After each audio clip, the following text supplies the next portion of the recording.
Yeah! One of my subscriber అడుగుతున్నారు. Like software కంపెనీస్‌లో 2 jobs చేయొచ్చా? 2 జాబ్స్ చేయొచ్చా ఎట్ ఎ టైమ్ అని చెప్పి అడుగుతున్నారు.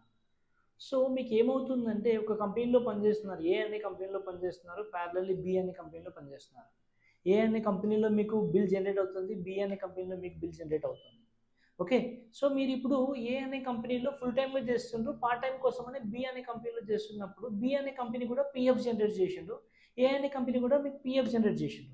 బట్ మీరు ఫుల్ స్టిక్ అయింది ఏ కంపెనీకే. సో, బి అనే కంపెనీ కొన్ని రోజుల తర్వాత మీకెళ్ళిపోయింది. కాంట్రాక్ట్ బేస్ కింద ఏదో తీసేసి ఎళ్ళిపోయింది. సో, మీకు పేమెంట్ అయితే వచ్చింది. సో, మీకు ప్రాబ్లమ్ ఎప్పుడొస్తదంటే, ఈ ఏ అనే కంపెనీ నుంచి ఇంకో కంపెనీకి షిఫ్ట్ అయ్యేటప్పుడు, ఒక కంపెనీలో జాయిన్ అయిన తర్వాత, ఒక కంపెనీలో జాయిన్ అయిన తర్వాత మీకు బీజీవీ వెరిఫికేషన్ అప్పుడు 2 పీఎఫ్‌లొస్తాయి. సో, మీరు జేసింది ఏ అనే కంపెనీ గదా! మరి బి అనే కంపెనీకి ఎక్కడొచ్చింది? బి అనే కంపెనీలో ఎందుకు జేసిండ్రు? అట్లా చేయొద్దు గదా! అని అంటారు. అప్పుడు మీరేమంటారు? నేను చేయలేదు అని అంటారు. కానీ అక్కడ తెలిసిపోతుంది మీరు చేస్తారని జెప్పేసి. సో, ఎవరైనా సరే ఒక కంపెనీలో ఒక దాంట్లోనే చేయండి. ఇన్ కేస్ రెండో ప్రాజెక్ట్‌లో చేయాలి అనుకుంటే లిక్విడ్ అమౌంట్ తీసుకోండి. బట్ పీఎఫ్ జనరేట్ కాకుండా చూసుకోండి.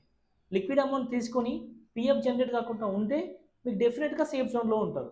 2 దగ్గర పీఎఫ్ జనరేట్ అయ్యి ఇప్పుడు డబ్బులొస్తే కెరియర్‌లో మీకు ప్రాబ్లమ్ అవుతది. ఎందుకంటే బీజీయూలో దొరికిపోతారు. వాళ్ళేమనుకుంటారంటే వీళ్ళు గూడా మళ్ళీ నా దగ్గర వర్క్ చేసుకుంటా ఇంకో కంపెనీకి పనిచేస్తారు అని చెప్పేసి మీ ప్రొఫైల్ చాలా రిజెక్ట్ అయితది. చాలామంది ఈ ఈ ఈ సినారియోలో ఉన్నవాళ్ళు ఏం చేస్తుంటారంటే ట్రై చేస్తుంటారు. బట్ కంపెనీలో జాయిన్ అయిన తర్వాత 1 మంత్‌కి ఎళ్ళిపోతుంటారు. ఎందుకు ఎళ్ళిపోతామో అర్థం కాదు వాళ్ళకి. ఏదో ఒక రీజన్ చెప్తారు కానీ బీజీయూలో మీరు దొరికిపోయి ఉంటారు. మీకు 2 పీఎఫ్‌లు వచ్చినాయి. మీరేదో చేసిండ్రు. లైక్ మీరు ఫేక్ ఎక్స్‌పీరియన్స్ కింద మిమ్మల్ని కన్సిడర్ చేస్తారు. మీకు రియల్ టైమ్ ఎక్స్‌పీరియన్సే ఉండొచ్చు. బట్ వాళ్ళ అజంప్షన్‌లో మాత్రం మీరు ఫేక్ కింద కన్సిడర్ చేస్తారు. సో, ఎవరైనా సరే 2 ప్రాజెక్ట్‌లలో చేస్తే మీరు జెన్యూన్‌గా చేస్తున్న కంపెనీలో పీఎఫ్ వచ్చినా ఓకే.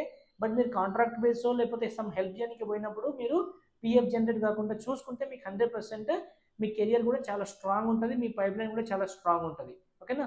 సో, ఇలాంటి మోర్ ఇన్ఫర్మేషన్ కోసం ఒకవేళ మీకు మా వీడియో గనుక నచ్చితే లైక్ చేసి సబ్స్క్రైబ్ చేయండి. షేర్ కూడా చేయండి. ఇన్ కేస్ మీకేమైనా క్వెరీస్ ఉంటే ఇంకా మీరు కామెంట్ బాక్స్‌లో చేస్తే ఆ కామెంట్స్‌ని బేస్ చేసుకొని నెక్స్ట్ వీడియో చేయడానికి మేము ట్రై చేస్తాం. యాహ్! Thank you viewers.